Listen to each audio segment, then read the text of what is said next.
You're listening to the #1 podcast for nonprofit leaders, getting your nonprofit fully funded. This is the Fundraising Masterminds Podcast. If the organization fails, it's the board who's taken to the court. Yeah. And I can't tell you how many board members just go, I'm not responsible for anything in raising that money. No, yes, you are. If you want to be a board member, if you want that prestige, you want that responsibility, that role, part of that includes raising money. Welcome back to another episode here at the Fundraising Masterminds Podcast. We are super excited that you've joined us today because we are going to be talking about 5 myths that are killing your nonprofit. My name is Jason Galasinski, and with me, my co-host Jim Dempsey. Hey, Jason. How are you doing today? I'm doing good. Love the month of August. This is always a great time of the year. Well, if you found us on Spotify or Apple and you are a nonprofit leader, or you are starting a nonprofit, or you're in the process of running a nonprofit, or you're a development director, you are in the right place. The Fundraising Masterminds Podcast is all about development and expanding your organization, specifically in the area of like fundraising strategy. How do you actually do it? We provide all kinds of resources on this podcast. So if you're just coming in now, we're in like episode 98. Go back and listen to some older episodes and get caught up to speed. I think you're going to learn a ton. And while you're in there clicking around, definitely hit the subscribe button because we have a lot of new content coming that you are going to love as well. Yep. And today, Jim, we're going to be talking about 5 myths that are killing your nonprofit. So often people don't realize that they are shooting themselves in the foot. Right? It's so easy to just get caught up in the day-to-day. And, a lot of nonprofits just do what they do and they don't know why they do what they do. They're just told, hey, do this. This is what we do every year. And it becomes a tradition. That's right. But nobody kind of takes a step back and says, should I be doing this? Is this actually helping? Right? What are we trying to actually do here? Right. And that's what we're trying to help you with the Fundraising Masterminds Podcast is we're trying to help you kind of like remove yourself from the day-to-day and just kind of think high level a little and just think about why are you doing what you're doing and is it really helping? Yeah, be able to evaluate everything. Jim, I'd love to learn a little bit more about what you do. Tell us a little bit more about your role at Crew. Well, Jason, I am the Chief Development Officer for Crew. I have been in development for the past 40 years, almost 41 years. Wow. And I've been the Chief Development Officer for 2 years at this point. Wow. And you're in charge of like a $750 million budget? We have a $750 million budget, and a good majority of that comes through 5 different divisions that we have, plus all the staff, a good majority of staff raise their own personal support. My wife and I have raised our personal support the whole time we've been with Crew. Yeah. We have about 125 people giving to us individually, and Crew has 25,000 staff and 100,000 volunteers in over 100 countries of the world. So we've been in existence since 1951. Wow. So you know a thing or two about development. I think I do. We're not just, I would say so. We're not just like a average YouTuber, trying to get some views and make a couple dimes. Yeah, right? We didn't just kind of start a nonprofit and say we're experts on this, and because of that, we really are doing this because we want to give back. We want to help you guys learn some things that we had to learn the hard way. That's right, and that's why this podcast exists. So go ahead and hit that subscribe button. We'd love to see you in the future. But today, we're going to be talking about 5 myths that are killing your nonprofit. So let's talk about myth number 1. Sounds good. Myth number 1 is fundraising is all about the money. Oh, man, that couldn't be more incorrect. It is not all about the money. It is actually about the relationships. Now, ultimately, money will come if you develop the relationships. But it's so important to focus on the relationships and not the dollars. Too many organizations exist to get into people's pocketbooks, and they will do one-off events. They will do car washes. They'll sell cookies. They'll have bake sales, all with the idea to raise money, but not with the intention of developing a long, deep, meaningful relationship. And it's not necessarily intentional, right? No, it's just kind of like, hey, we're running out of money. Right. We got to make and payroll. It's like, what are we going to do? Right. Well, let's just, and then, we get the team together. Yeah. It's like everyone starts throwing out their ideas. Yeah. Someone Googles like top 10 fundraising ideas for Right. 2025, and you get some YouTubers saying this is like the trendiest thing, you got to try this. Fund a need or something like that is out there. And we're not saying that won't raise money. Right. Certainly, fundraising does work. Yeah. But the problem is that it's not sustainable. Yeah, right? Jason, it goes back to the old adage. Do you want me to give you a fish or teach you how to fish? And giving you a fish, that's those fundraising things. You may make payroll this week, but I want to give you a system, a structure that will allow you to make payroll for the next 20 years. My wife and I, when we started raising support, when my wife and I started raising our support, we never in our wildest dreams thought that those people, those 125 people who helped us from the very beginning, would continue to help us for 41 years. Wow. But a majority of those people have never missed a month in the last 41 years. Yeah. That is solid, and it's because of relationships. Well, it's because you've built relationships, right? and it's because I know them. Yeah. So, a lot of what we say is it's all about friend raising, not fundraising. That's right. So if you've never heard that term friend raising before, we have a whole podcast episode. Yeah. It was actually our 3rd episode. Can you believe that? And we're at 98 now. Yeah. So go back to episode 3. It's called Fundraising versus Fundraising. And there we kind of break down the idea. Basically what we say, the gist of it is that it's all about relationships. Right. And, there's so much more you can do with a fundraising event than just raise money. Yeah. And so one of the things that we do in our coaching program, the Perfect Vision Dinner Mentorship program, is that we teach you how to build relationships, how to build new partners, so that when you do the vision dinner, you are walking away with, yes, some money in the bank, but more importantly, you've met a ton of new people who are super charged up about your organization. They bought into the vision, and they're now saying, we want to walk with you through this journey. Yeah. Right. And that's going to last way more than just one time event. Yeah. Jason, I think back of our April episodes that we did, our $10 million series. And I think about John Cooper from Niagara Mission. I think about Becky Perez from 2911.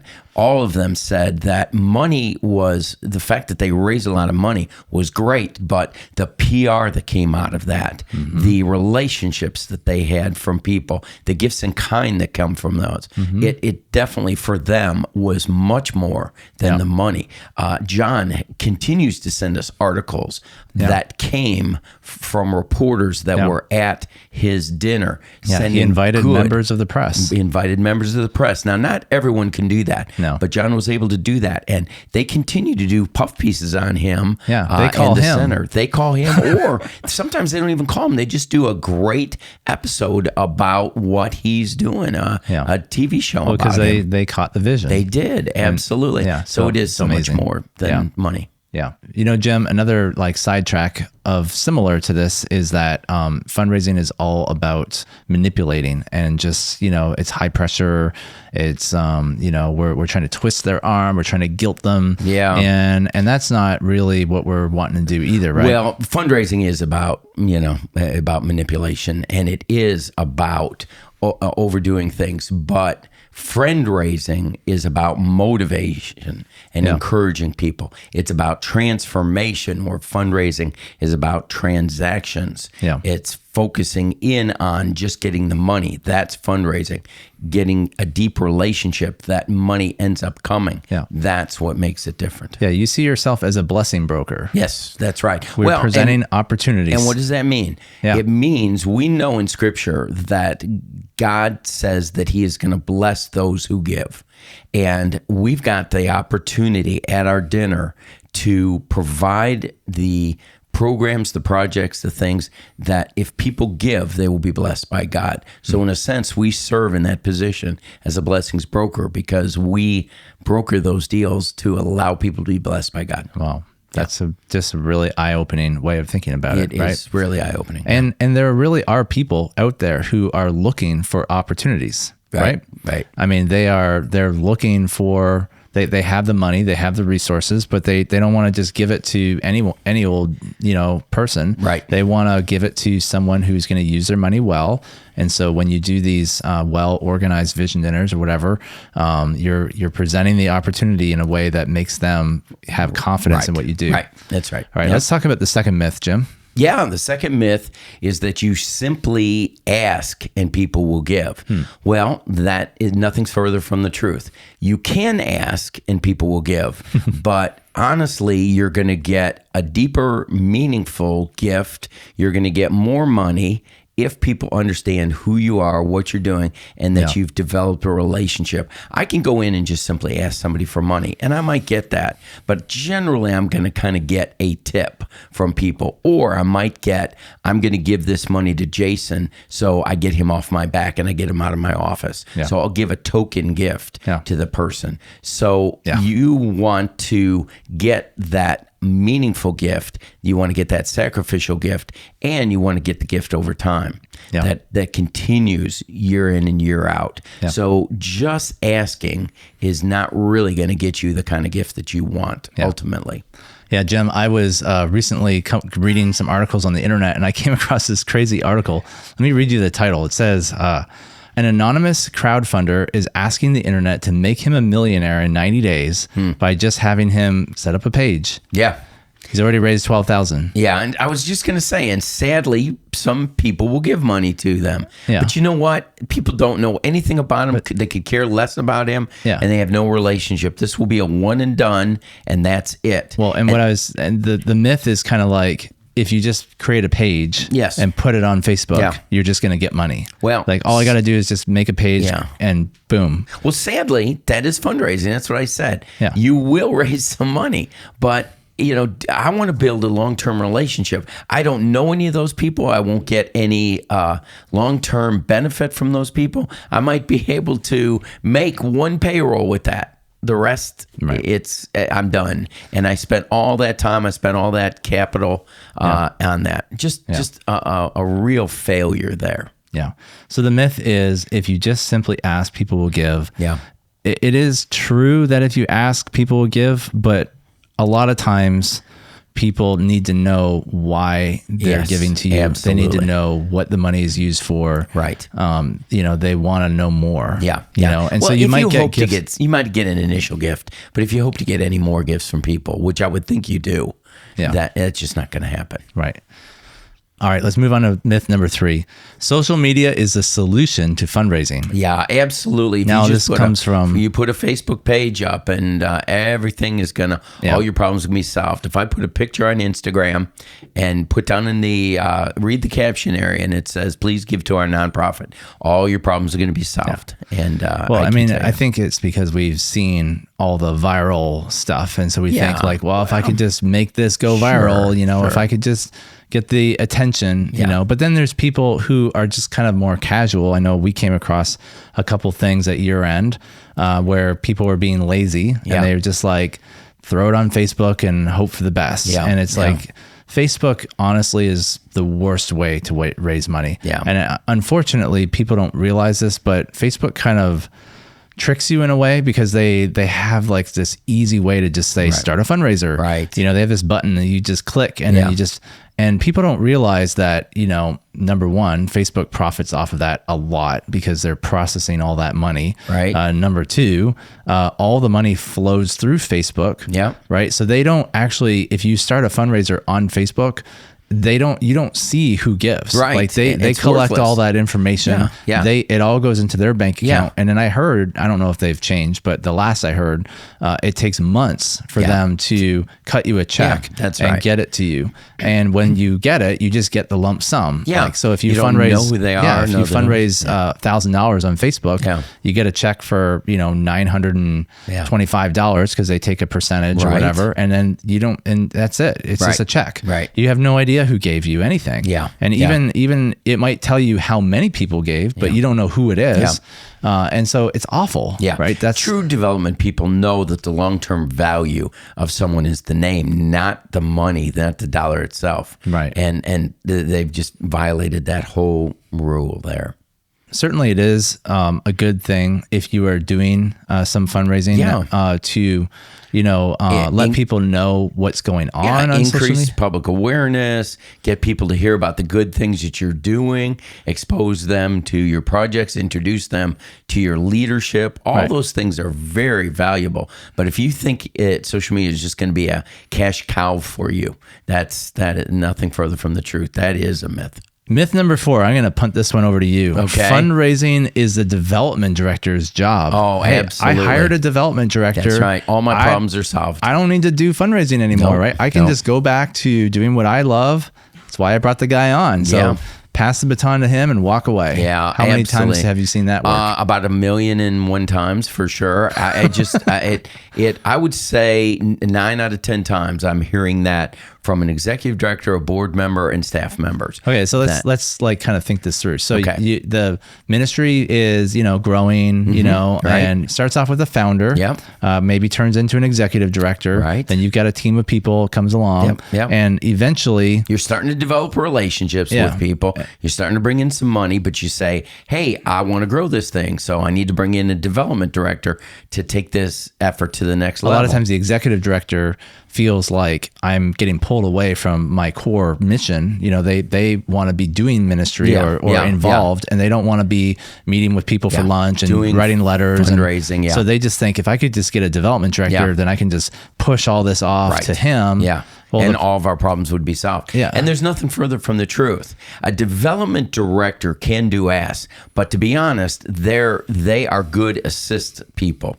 They assist. They lay things up for the executive director to slam dunk for a basket. Right. That's what needs to happen. Your development director is introducing, setting up relationships with people. Yes. And like I said, they may do some asking, but the real money is going to come from the executive director because people of wealth want to associate with people of their same level. They don't see a development director being at the same level that they are as a founder, as a business owner of a major organization or major company. Right. And they want that executive director. It's just like your senior pastor. Everybody wants to get time with the senior pastor. I don't see people, knocking down doors to meet with the associate pastor. I think about in the movie Remember the Titans, I remember specifically Denzel Washington as the head coach saying to his assistant, I never see the assistant coach's name on the front page at the loss of a game. And so everybody wants to connect with the head of the organization. So when they step away or the board steps away, the development director is out there on an island all by themselves, and it needs to be a collective effort. I had one of the greatest phrases that I heard was from the head of our Jesus Film ministry, and he was being interviewed at a conference, and he said, I've got an amazing development staff, a terrific development director, but he said, one of the things that I've learned over the last 2 years is that no one is better to be the chief development officer than me as the executive director. And what he meant by that was that people respond best to the executive director. Yeah. So a good development director ought to be setting up the executive director. Well, and one of the things that you told me early on, we've mentioned this in past episodes, is how when Campus Crusade was a little smaller, Bill Bright had a vision to, he wanted to get $1 million checks. Right. And so there was a time in history where he was like, I want to just be able to walk in and ask for $1 million. Right. And it wasn't working out too well at the beginning, right? Right. He would walk in and people were like, I don't know who you are or whatever. And so... And $1 million's a lot of money, Yeah. And so one of the strategies that Crew took on early on, I know you were part of this team, was to, kind of set up the relationships, kind of build that foundation and then get to the point where you're like preparing them to meet with Bill. And then by the time it gets to that point, then Bill can just go in and close the deal kind of thing. Yeah. I used to always joke with him about that, is that he'd always tell stories about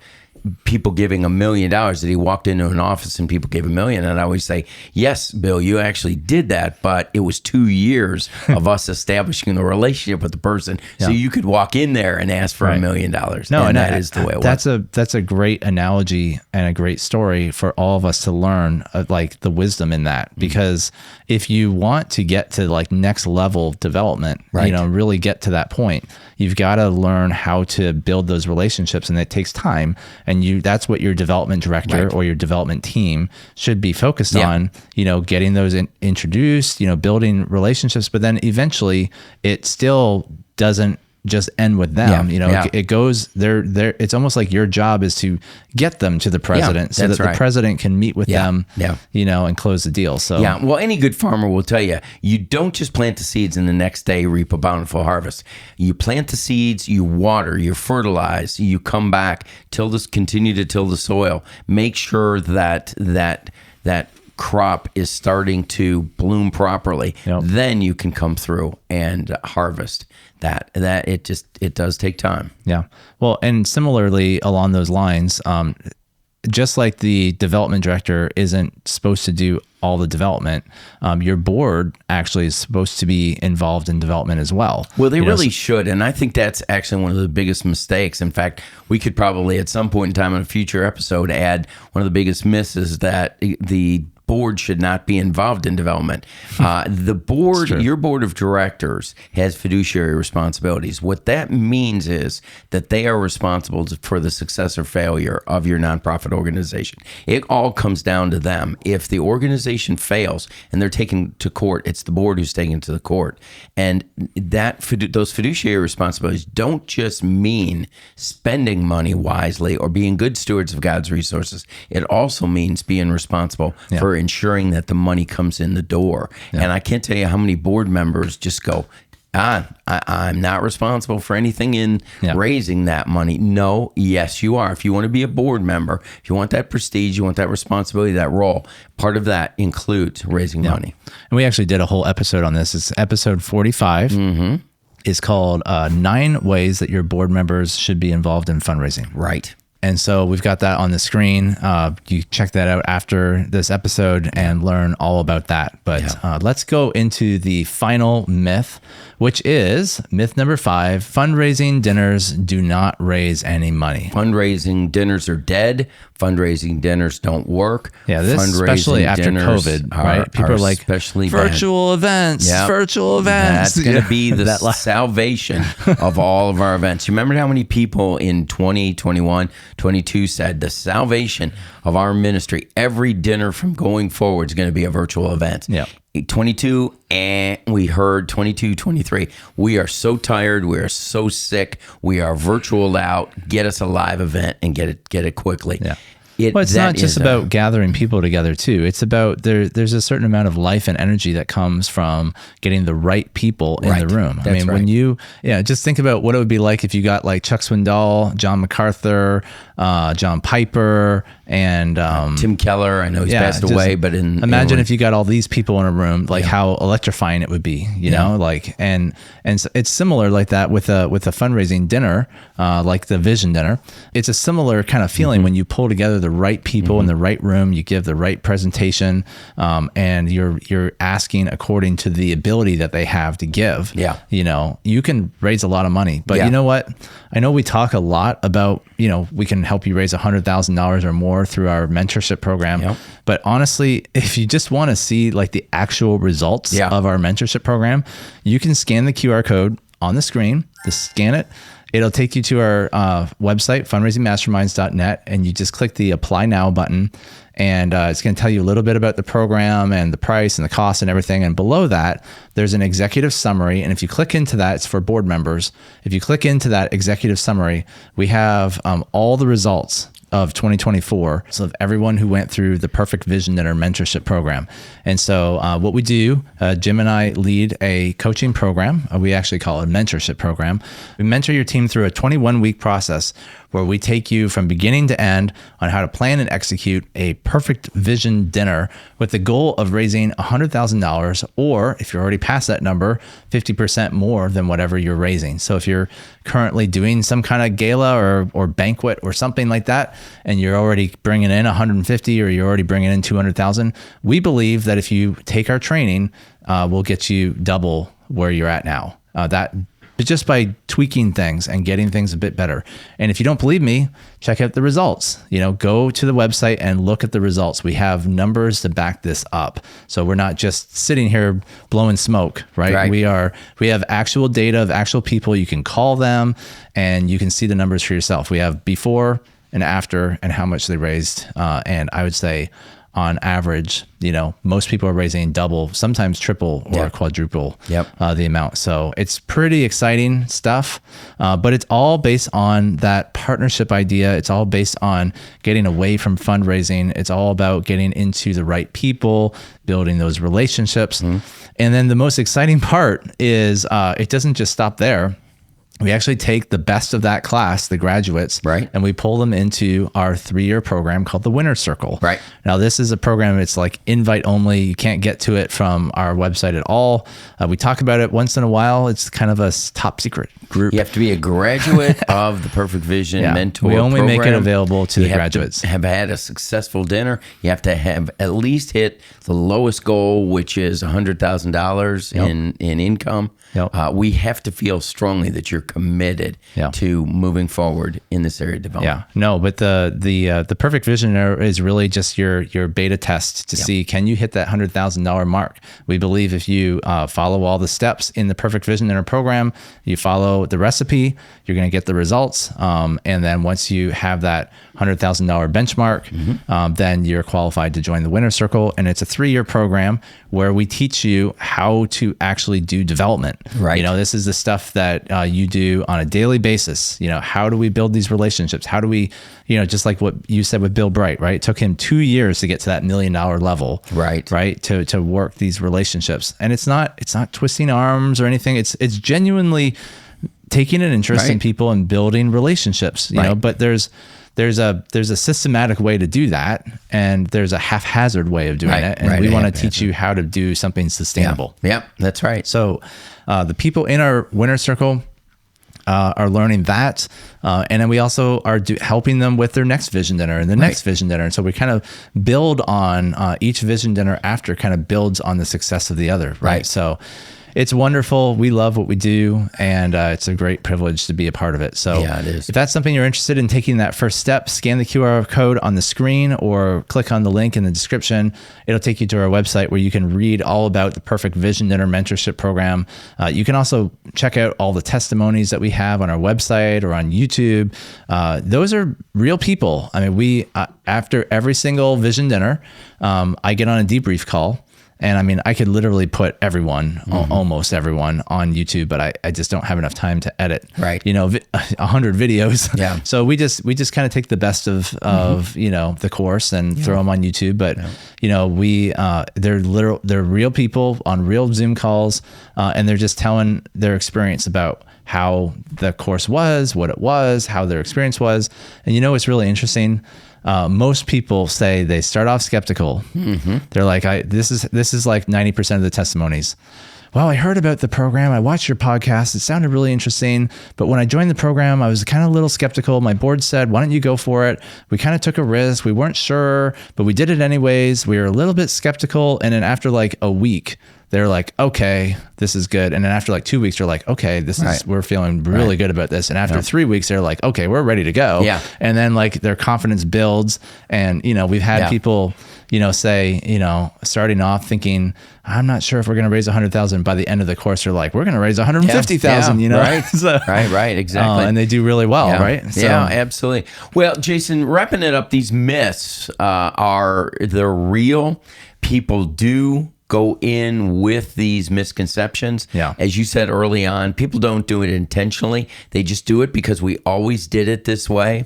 And it's so important that we remember and are very mindful not to do these myths, and certainly not to fall into the trap of continuing to do the wrong thing over and over again. Yep. What do they say the definition of insanity is? Doing the same thing over and over and over again, expecting different results. Yep. And that's what happens. So thanks, Jason. Well, let's just review the 5 myths. Myth number 1, fundraising is all about money. Number 2, if you just ask for money, people will give. Number 3, social media is the solution to fundraising. Number 4, fundraising is the development director's job. Number 5, fundraising dinners do not raise a lot of money. Yeah. And Jason, these myths are real. They really are. And we've got to be careful that you don't fall into these traps. I know that people feel confident about doing things because it's always been that way, but it really doesn't have to be that way. And I know that people aren't intentionally doing them, but it's important. Remember what the old adage is, that what is the definition of insanity? It's doing the same thing over and over again and expecting different results. Yeah. Well, if you enjoyed this episode, let us know in the comments below. And if we missed a myth that you've thought of while you're listening to this, let us know what it is. Maybe we'll cover that in another episode. And as always, thank you again for joining us on the Fundraising Masterminds podcast. We will see you next time. Take care.